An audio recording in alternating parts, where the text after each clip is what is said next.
Hello YouTube, it is your boy B3 back with another kicking graphic novel review. We have a fantastic book today.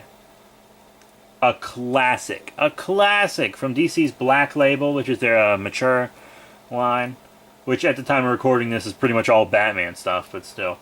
A fantastic book, just wonderful. Everything about it is perfect. Batman White Knight. I'm going to read you the back of the book here. The Joker goes sane! Set in a world where the clown prince of crime has been cured of his madness, Batman White Knight follows the man now known as Jack Napier as he embarks on a quest to heal the city he once terrorized. After reconciling with his long-suffering partner Harley Quinn, he sets in motion a carefully plotted campaign to discredit the one person whom he views as Gotham City's true enemy. Batman. I guess Naughty considers him an enemy too. She just wants to play with his cape because it's a cloth cape. His crusade exposes a decades-long history of corruption within Gotham City Police Department and transforms Napier into the city councilman and civic hero. But when the sins of his past return to threaten everything that he has accomplished, the distinctions between savior and destroyer begin to break down for both the Joker and Batman alike, and with them any hope for Gotham's future. Superstar writer and artist Sean Murphy delivers an extraordinary examination of comics' greatest antagonists in Batman White Knight, exploring justice, corruption, activism, and the darkest depths of mental illness. Collecting the acclaimed 8-issue miniseries, this stunning graphic novel also marks the debut of the DC Black Label imprint, as I already mentioned, which features classic DC characters and all new standalone stories written and illustrated by world-class authors and artists. So as I said, this book, instant classic. Instant classic. One of the things that I've been saying about Batman as an adult comic reader, I never thought this as a kid, but as an adult comic reader, Batman would be bad for the real world. Batman would not be a good thing to have in the real world. Batman would kill people in real life. Even if he set out not wanting to kill people originally, he would accidentally kill someone and then it would just escalate from there. I'm sure that's how it would happen in real life. You could never be that way. His psychosis just wouldn't allow that. He's crazy. Batman is a crazy, mentally ill person. He is. That's a fact. So at the beginning of this book, Joker goes sane because he and the Batman are both kind of obsessed with each other in this book. They are in regular continuity, but they're like really obsessed with each other in this continuity.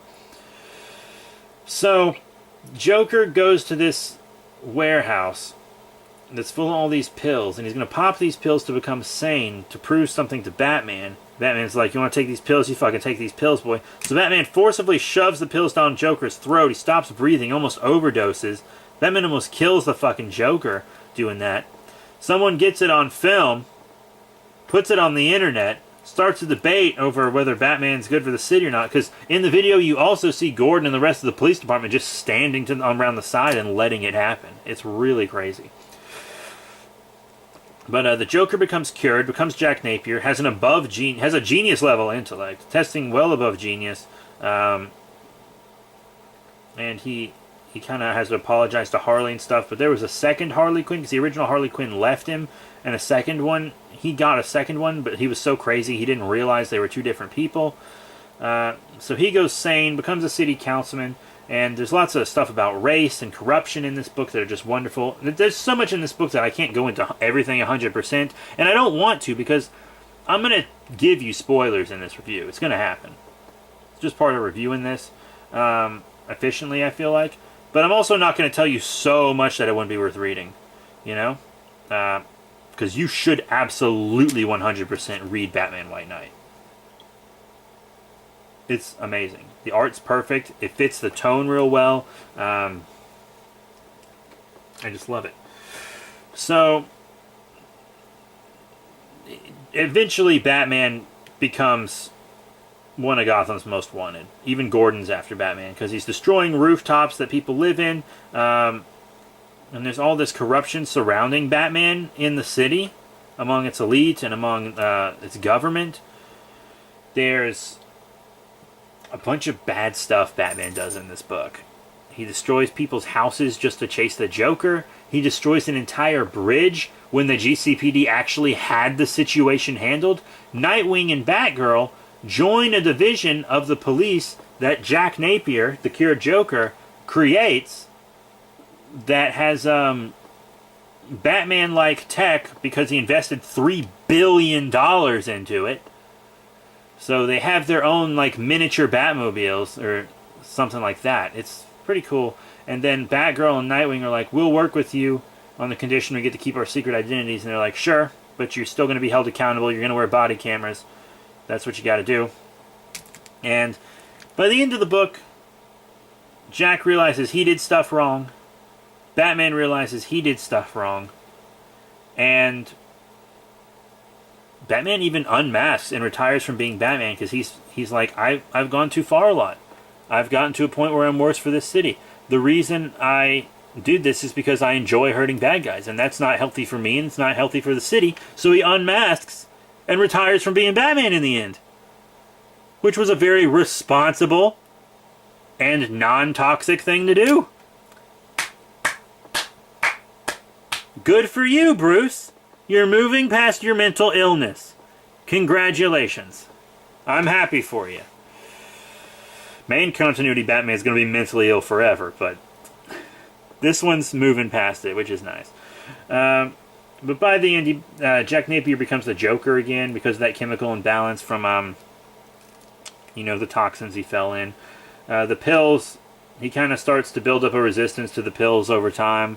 So he's going in and out of being the Joker for a little while. And then there's this, the second Harley enjoyed all the crime, and because the original Harley was in love with Jack Napier, that she saw through the Joker into him, fell in love with him. The second Harley was in love with the Joker because he freed her from her awful life. She loved the chaos and freedom that he represented. So she became a neo-Joker and kind of hijacked his plans and hijacked the whole city. And then there was this Nazi subplot with Mr. Freeze, which was really crazy. And people died. Big characters died. I was like, wow. What an incredible book. It's amazing. It's amazing. It's absolutely amazing. You got stuff about Jason Todd and Joker in it that you wouldn't believe. There's so much packed into this book, but it's balanced so well. And I'd say Batman White Knight is one of the greatest Batman stories ever written. Easily one of the greatest Batman stories ever written.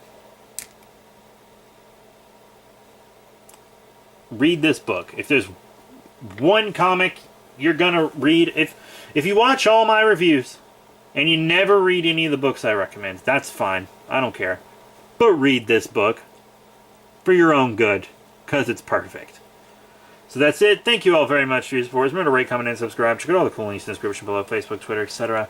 That is it. I will be seeing you all later.